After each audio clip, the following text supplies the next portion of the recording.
বিধানসভা ভোটের মুখে কংগ্রেসের জন্য ভালো খবর। তৃণমূল ছেড়ে কংগ্রেসে ফিরলেন রাজ্যসভার সাংসদ মৌসম বেনাজির নূর। দিন কয়েক আগেই ঘাসফুল শিবিরের তরফে মৌসামকে মালদহ জেলার 4 বিধানসভা কেন্দ্রের কোঅর্ডিনেটর করা হয়েছিল। এই অবস্থায় শনিবার দিল্লিতে কংগ্রেসের সর্বভারতীয় সাধারণ সম্পাদক জয়রাম রমেশের উপস্থিতিতে হাত শিবিরের ঝান্ডা ধরলেন মৌসম। সাংবাদিক বৈঠকে মৌসম জানান, সোমবার রাজ্যসভার সাংসদ পদ থেকে পদত্যাগ করব। পরিবারগতভাবে একসঙ্গে কাজ করার জন্য এই সিদ্ধান্ত নিয়েছি। কংগ্রেসকে মজবুত করার কাজ করব। আমি আজকে তৃণমূল কংগ্রেস থেকে রিজাইন করেছি।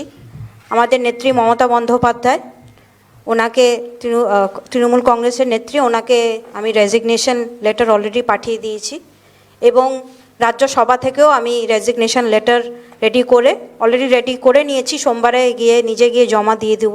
পরিবার হিসেবে বরকত সাহেবের লেগেসির হিসেবে আমরা এই সিদ্ধান্ত নিয়েছি যে আমাদের পরিবার আলাদাভাবে কাজ না করে একসঙ্গে আমরা কংগ্রেসকে মজবুত করার কাজ করব এবং বরকত সাহেবের লেগেসিকে মজবুত করার কাজ করব। তাই ফ্যামিলি হিসেবে আমরা এই ডিসিশনটা নিয়েছি। অন্যদিকে দক্ষিণ মালদহের কংগ্রেস সাংসদ ঈশা খান চৌধুরী জানান, কংগ্রেসকে শক্তিশালী করার লক্ষ্যে আমরা একসঙ্গে কাজ করার সিদ্ধান্ত নিয়েছি। আমরা আলোচনা করেছি এজ আ ফ্যামিলি, আর আমরা একটা ডিসিশন নিয়েছি যে আমরা একসঙ্গে অ্যাজ আ ফ্যামিলি আমরা কংগ্রেস থেকে আমরা অনেক কিছু করতে পারবো যদি আমরা মিলিয়ে মিশিয়ে কাজ করি। আপনারা জানেন, মৌসম যখন চলে যায় তখন উনি একটা পার্টিতে, আমরা একটা পার্টিতে, একটা বিভেদ হয়ে যায় ফ্যামিলিতে। সেই বিভেদ আজকে বন্ধ। মালদার কংগ্রেস রাজনীতির ভরকেন্দ্র কোতোয়ালি ভবন। 2019-এর আগে সেখানে ছিল একটি মাত্র গেট। সেই গেট দিয়ে যাতায়াত করতেন গণি পরিবারের সদস্যরা। 2019 সালে মৌসম তৃণমূলে যোগদান করেন। এরপরই পরিবারের মধ্যেই তৈরি হয় রাজনৈতিক দূরত্ব। সে সময় কোতোয়ালি ভবনে নিজের যাতায়াতের জন্য মৌসম আরেকটি গেট তৈরি করেন। মৌসম ফের তার পুরনো দলে ফেরায় ওই গেটের কোনো প্রয়োজন নেই বলেই মনে করছেন কোতোয়ালি ভবনে দেখাশোনার দায়িত্বে থাকা ব্যক্তিরা। আত্মা এখন শান্তি পাবে। কেন শান্তি পাবে? কেন নিজের ভাগ্নি হয়ে যে তৃণমূলে গেছে, ওর মনে দুঃখ হতো কি না? ওই জন্য সবাই এখন আনন্দই আছে।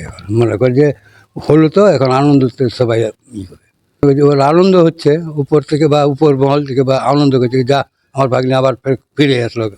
এবং তারপর থেকেই দেখা যায় যে কোতোয়ালি ভবনে আরেকটি গেট তৈরি করা হয়েছে এবং রাজনৈতিক মহলের মতে যাতে মুখোমুখি না হতে হয়।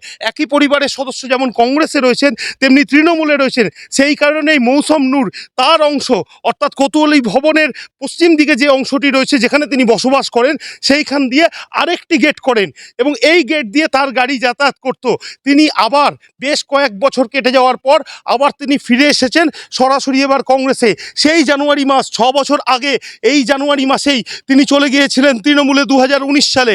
আজকে আবার সেই জানুয়ারি মাসে তিনি ফিরে এসেছেন কংগ্রেসে।